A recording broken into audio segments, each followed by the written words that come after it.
Hey, what's up, guys? Today I'm going to talk a little bit about phone prospecting on expireds and cancels. So first off, what are expireds or cancels? You hear these terms a lot in the real estate industry, and it's a very popular lead source for a lot of agents in order to get listings. So a lot of brokerages will also kind of preach that, like, the newer agents that don't have a big sphere, or they're newer, they're trying to find business, will really try to get people to do this. So what it is an expired listing is someone who put their home up on the market with an agent at another brokerage, and the home failed to sell for whatever reason. And so the contract that they had with that agent expired. Therefore, it came off of the MLS and is no longer under contract with that agent.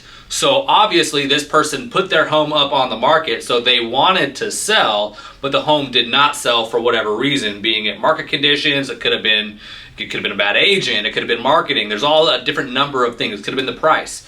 So they wanted to sell, they didn't end up selling, and there are ways that you can get that information online, a lot of ways, and try to call that person who was a seller and see if they're still interested in selling. Now, a canceled listing is very similar, except that the agent who had the contract canceled the listing, or maybe the client fired the agent and they basically let them out of the listing agreement. So the real estate agent canceled the listing on the MLS, therefore they're no longer in contract. Also, now that becomes a free game, right? Maybe the seller didn't like the agent, or there was something happened and they had to cancel it. So they may still be interested in selling, and there is a high chance that they are. So if you can reach out to these people and get a hold of them, these are very high quality leads, but they are also very difficult to set appointments with. The reason being is, they had their home up on the market, and which means they had plans, they were going somewhere, and it didn't work out. So, their dreams basically did not come true. So a lot of people are really upset when that happens. So it can be very difficult once you get a hold of that person, especially because there are so many agents nowadays that are calling these leads. They may, a listing may expire out of the MLS or get canceled. They may get 15, 20, 30, 40 phone calls that first day or two from agents trying to do the same thing that you're trying to do. So you have to really stand out. You have to really be a real person on the phone in order to get the appointment. And then depending on the reason that the home didn't sell, even if you take that listing, it may have been something out of that agent's control. Maybe it was something wrong with the house, or the price was too high, the seller wasn't realistic. So they are a difficult lead source. Here at, on our team, if you can go on 10 appointments and you get 4 of those, I would consider that pretty decent, as long as they're all sellable. A lot of those appointments, they may not be sellable, so I wouldn't consider that a really good listing to take. But so I want to talk about a couple key things that when it comes to prospecting on expireds and cancels. The first thing I want to talk about, I have up on the board, is building rapport. So when I mentioned you have to be a real person on the phone, you don't want to come off real salesy or like a telemarketer, right? Because that's essentially what you're doing, is you're calling up lots and lots of people with the hopes of, selling your services to help sell their home. So you want to build rapport. What building rapport is, it's just basically building trust. It's getting the person that you're talking to like you and trust you. And one of the easiest ways to do that is to find things that you can relate to them on. And so people typically work with people that they like, right? People don't usually like to work with people that they don't like. And people like them. So that's why most friends have a lot of things in common, because you kind of birds of a feather flock together, right? So if you can find commonalities with the person that you're talking to through asking lots and lots of questions and kind of figuring out what their motivations are, where they were headed, what they were looking to do, why they wanted to sell, and you can sprinkle in here and there some things about yourself. You become much more of just a person rather than a scary kind of salesperson that's on the phone. So building rapport is key when it comes to setting these type of appointments. It's key to setting any type of appointment, but especially on expireds and cancels that are a more difficult appointment to get. Now, the next thing I want to talk about is something you need to do is find out why they are selling. So selling a home is more of a need item than a want item. There's only so many reasons that people sell homes. They don't just all of a sudden decide to be a home seller, right? Like you hear the term first-time home buyer. You don't usually hear the term first-time home seller, right? It's not something that people tend to do unless there's a need. And so most of the needs when it comes to selling aren't that great unless they're upgrading their home or their I call it a lifestyle upgrade, where they're either upsizing or downsizing, but it's improving the quality of their life, or if it's for a job relocation. That's another pretty good reason that people might need to sell their house. Some of the other reasons that aren't so good may include divorce, a death in the family, maybe there's some medical issues, they need money to pay for bills, maybe they lost their job, there's financial hardship. Those are some very common reasons that people need to sell. Right? So you have to figure out what the motivation is. Why are they selling their house? A lot of people will not have a very good reason to sell. Maybe if I could get this much for my house, I'd sell it so I can buy that dream home that I want, but the house really isn't worth that much. So it's an unrealistic seller, right? So you want to make sure that there is a real need to sell. Otherwise, you're just going to spin your wheels trying to get price reductions or trying to negotiate offers with a seller who's unwilling to actually sell their house. So finding out the motivation, finding out if there's real motivation to sell and like what that reason is, it can also help you relate to them a little bit in trying to help them get to that next stage in life or help solve the problem that they're facing. All right, so that is a key thing. That's one of the first things that I ask when it comes to phone prospecting on expireds or canceled. It's, hey, I was curious if you're interviewing agents for the job of interviewing or selling your home.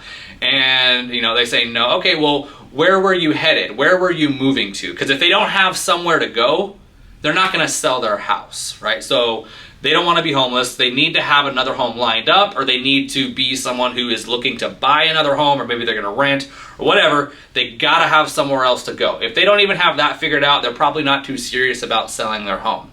The next thing we're going to talk about, and this is a huge thing. This is canceled, expireds. This is a huge thing. It's overcoming objections. So that's one of the main reasons people are afraid of prospecting. They're afraid they're going to get told no. They're afraid this person on the other line is going to get angry at them, or they're going to, hang up on them, or they're going to ask them some question that they don't know the answer to, and they're going to feel inexperienced or like they don't know what they're doing. And so overcoming objections, all that really is just having, on expireds and cancels, you're going to get the same objections over and over a lot of times. Oh, I'm tired of keeping my house clean. I'm tired of showing the home. It didn't sell. What are you going to do differently than other people? Oh, I don't want to pay a lot of commission, whatever. There's all these objections that people throw out there. And so when you do this and you can figure out what those common objections are, you can come up with your responses ahead of time so that when you hear those responses or when you hear those objections, you can come right back with a well thought out objection handler, is what I would call it, to kind of take that away from the seller so that they can't stump you, right? And you're always going to get objections. You're probably going to get 2 to 3 objections minimum on every single seller that you talk to in this situation. So having really good objection handlers, knowing your stuff, and then having a good value proposition can also help with objection handling. One of the things that I always teach, like our ISAs or our agents, is that the objection is the reason for the appointment.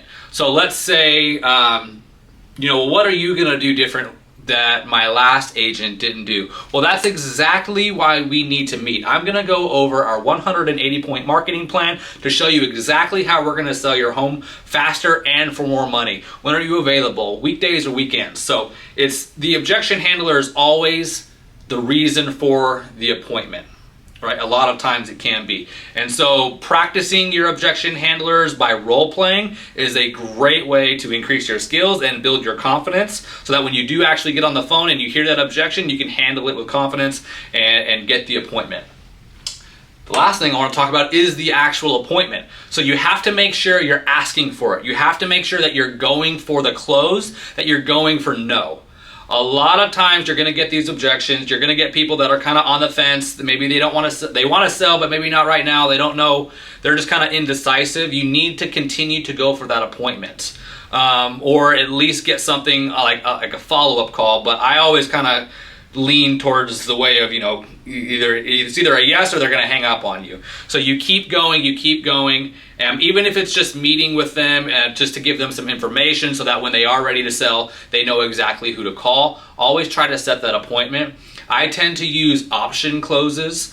They're my favorite, and that's kind of what we try to have our agents or our ISA department do, which is where you're giving the prospect the illusion of choice by presenting them two viable options. So instead of do you want to meet with me, it's a when do you want to meet with me. So an example would be okay, Mr. Seller, so objection handler, when are you available? Friday or Saturday, or weekdays or weekends? And so I tend to start large and kind of work my way in until we have an appointment.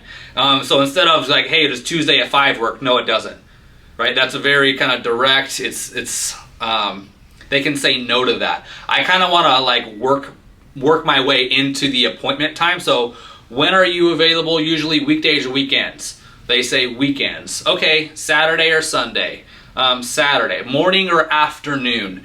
Afternoon. Okay, so now I have the day and the time of day. So Saturday afternoon. All right, how about 3 p.m. or 5 p.m.? And so they can kind of pick and choose the option that they want without being able to say no, because you're just asking when are you more available. So I tend to use option closes. They are my favorite.